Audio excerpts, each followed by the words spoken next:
Hello everyone, welcome back to your own channel Kushik education. My name is Nidhi और आज हम हमारा जो नेक्स्ट ऑनलाइन मॉक टेस्ट है, टेस्ट नंबर 3, उसको स्टार्ट करने जा रहे हैं। तो बी रेडी। थोड़ा सा मैं आपको रूल्स बता देती हूँ। वैसे तो आपका टाइम आज 8:30 बजे था, लेकिन थोड़ा लेट हो गया है। क्वेश्चन सेटअप करने में काफ़ी टाइम लगता है। कोई नहीं, अभी स्टार्ट कर लेते हैं टेस्ट को। तो देखो, रूल्स आपको हमेशा की तरह पता ही है। आपका 20 मार्क्स का टेस्ट होगा, जिसमें 20 क्वेश्चंस आपको दिए जाएंगे और आपका टाइम होगा हर एक क्वेश्चन के लिए 15 to 20 सेकेंड्स। ठीक है, मतलब हर क्वेश्चन में 15 सेकेंड्स होंगे। 15 सेकेंड्स छोटे क्वेश्चंस के लिए, जो एक्टिव पैसिव है और जो नरेशन है आपका, उसके लिए आपको 20 सेकेंड्स मिलेंगे। और जंबल वर्ड के लिए, आपके रीअरेंज सेंटेंसेज है, उसके लिए आज मैं थोड़ा सा एक्स्ट्रा टाइम दे दूंगी, क्योंकि पिछली बार काफ़ी कम टाइम बच्चों को रह गया था। ठीक है, तो अब आपका जो टेस्ट है उसको स्टार्ट करते हैं। तो आपका जो फर्स्ट क्वेश्चन है वो है, फर्स्ट क्वेश्चन है, आपको सिनोनियम बताना है। शिवेलरस का मतलब क्या होता है? एम्पावरिश्ड या फिर इम्पेटियस, गैलेंट या फिर ब्रेव। 15 सेकेंड्स है आपके पास और टाइम आपका फिनिश होने वाला है। शिवेलरस मतलब क्या होता है? एम्पावरिश्ड, इम्पेटियस, गैलेंट या ब्रेव। Time out. शिवेलरस मतलब होता है शौर्यवान जो होता है, तो उसका जो सिनोनियम होगा वो होगा वीर, मतलब सी ऑप्शन। ठीक है, नेक्स्ट है फियास्को। फियास्को क्या होता है? होप, फेलियर, सक्सेस या फिर स्ट्रेंथ।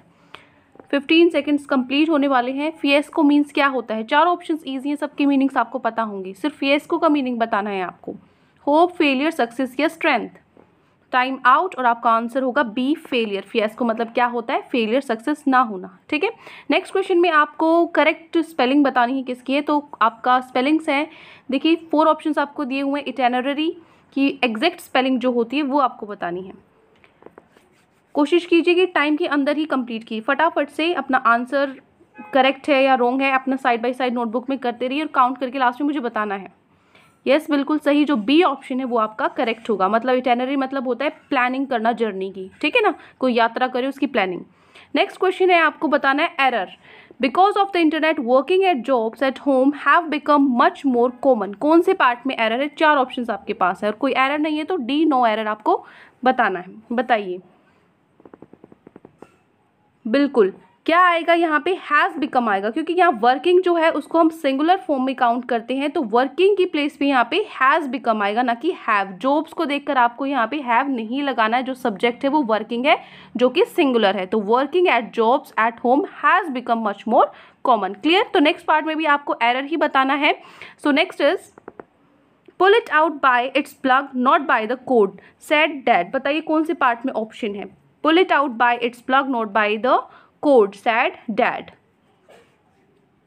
किसी भी पार्ट में एरर है तो ए बी सी ऑप्शन, नहीं तो डी ऑप्शन। जो आपका एरर है वो होगा सी पार्ट में। डैड है जो वो एक नाउन है, प्रॉपर नाउन है, तो आपका जो डी है वो कैपिटल होगा, क्योंकि ये नेम है। ठीक है, इसलिए सी ऑप्शन आपका एरर है। ठीक है, नेक्स्ट में भी आपको एरर बताना है। आइदर लीजा और Karen will always volunteer their valuable time to serve on your our board. कौन से पार्ट में एरर होगी? Either Lisa or Karen will always volunteer their valuable time to serve on our board. आपकी जो error है वो कौन से पार्ट में है?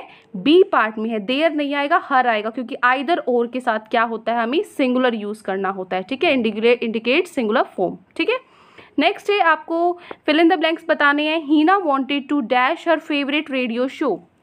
लिसन टू हियर या फिर लिसन। ये तो मैं आपको जो वर्ब की फर्स्ट क्लास है उसी में करा चुकी हूँ। थ्योरी की जो फर्स्ट क्लास थी उसमें मैंने आपको डिफरेंस बताया था। बताइए बिल्कुल जो सही ऑप्शन वो होगा आपका ए, लिसन टू। ठीक है, जैसे लिसन टू मी। ठीक है, इसी तरीके से listen to her favourite radio show. Listen मतलब केयरफुली सुनना, तो ए ऑप्शन आपका करेक्ट होगा। ठीक है, नेक्स्ट है fill in the blanks. They have dash New York, flight to, flew in to, flown to या फिर फ्लाइट इन टू। बताइए कौन सा ऑप्शन सही होगा? Flight to, flew in to, flown to या फिर फ्लाइट इन टू न्यूयॉर्क। 8 का जो आपका एग्जैक्ट आंसर होगा वो क्या होगा? सी ऑप्शन है वो आपका करेक्ट होगा, फ्लोन टू। क्योंकि हैव के साथ हम याद क्या यूज करते हैं? Past participle form of verb use करते हैं, जो कि हम अपनी नेक्स्ट क्लास में पढ़ेंगे क्या होता है पार्टिसिपल। ठीक है, नेक्स्ट है आई राइट डैश इंक। क्या आएगा? बाय, विद, इन या फिर from. I write dash ink बहुत इंपॉर्टेंट क्वेश्चन है, बहुत ही सिंपल है। क्या आएगा? I write with ink, I write by ink, in ink या फिर फ्रॉम इंक। टाइम आउट होने वाला है और आपका एग्जैक्ट आंसर होगा सी, इन, ना कि विद। विद हम यूज करते हैं किसी इक्विपमेंट के साथ, किसी टूल के लिए। फॉर एग्जाम्पल पेन या पेंसिल अगर होता, यहाँ इंक के लिए हम क्या यूज करेंगे? इन। ठीक है, नेक्स्ट है आपको बताना idiom phrase at the drop of the hat का मीनिंग क्या होता है। As soon as, it was spoken, done easily बिना किसी प्रिपरेशन के जल्दी से करना, डन इन एन इंस्टेंट फटाफट से करना, immediately, after something is done कुछ कंप्लीट होने के बाद। यस, जो एग्जैक्ट आंसर होगा वो होगा be, done easily without any preparation. ठीक है, बिना किसी प्रिपरेशन के आसानी से कर लेना, बी ऑप्शन सही होगा। नेक्स्ट में भी आपको ईडियम ही बताना है। लाइक अ सिटिंग डक का मतलब क्या होता है। लेजी, फैट, स्लीपी या इग्नोरेंट, बताइए। लेजी, फैट, स्लीपी या फिर इग्नोरेंट, सबके मीनिंग आपको पता है बिल्कुल।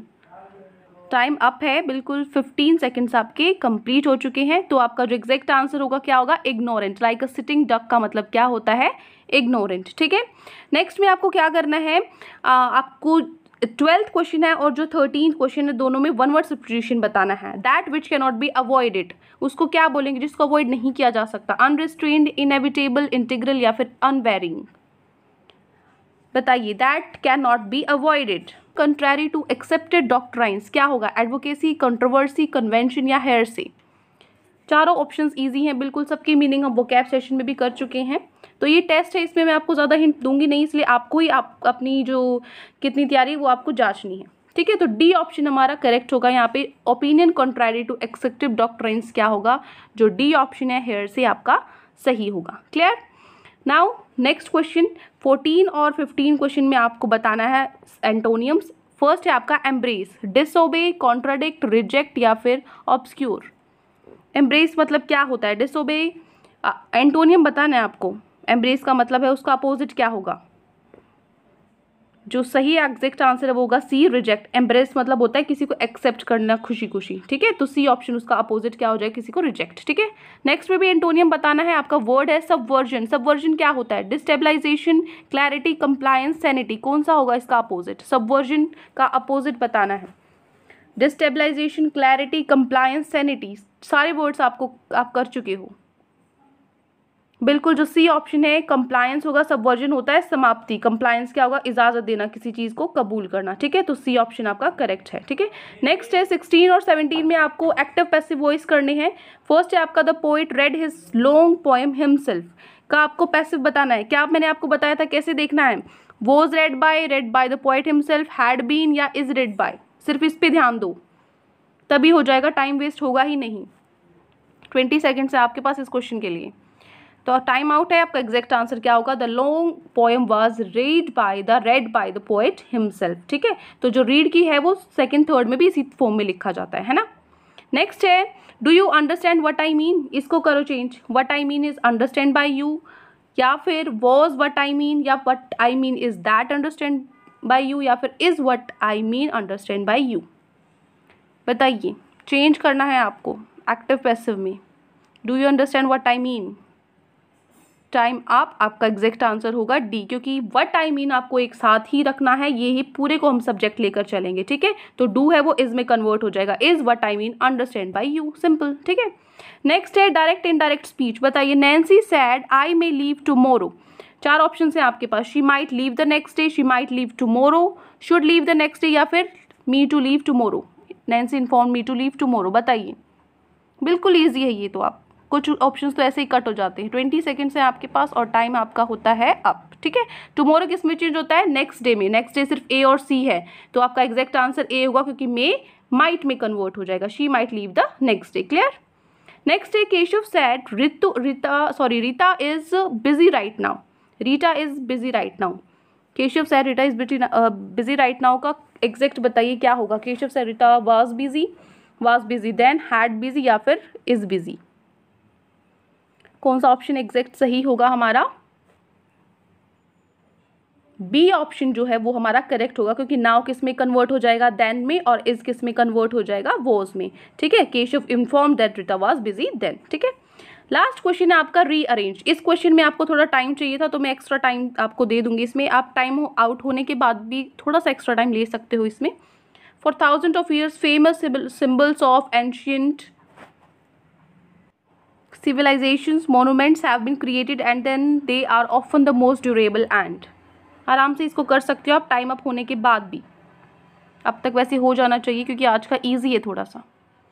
तो करेक्ट आंसर आपका क्या होगा, जो डी ऑप्शन है आपका क्या होगा, RPSQ, मतलब monuments have been created for thousand of years and they are often the most durable and famous symbols of ancient civilizations. ठीक है, आई डोंट थिंक सो कि अब इसमें थोड़ी कोई प्रॉब्लम है, बिल्कुल ईजी था ये आज। ठीक है, तो ये सारे क्वेश्चन है जो आपके कंप्लीट होते हैं। अब आपका जो स्कोर है आप मुझे फटाफट से काउंट करके मुझे बताओगे कि 20 मार्क्स में से आपके कितने क्वेश्चन करेक्ट हैं। ठीक है, तो अपना स्कोर फटाफट से कमेंट सेक्शन में आप मुझे बताओगे, जिससे कि मुझे भी पता लगेगा कि कहाँ पे आपका जो लेवल है वो बढ़ रहा है या फिर डिक्रीज हो रहा है।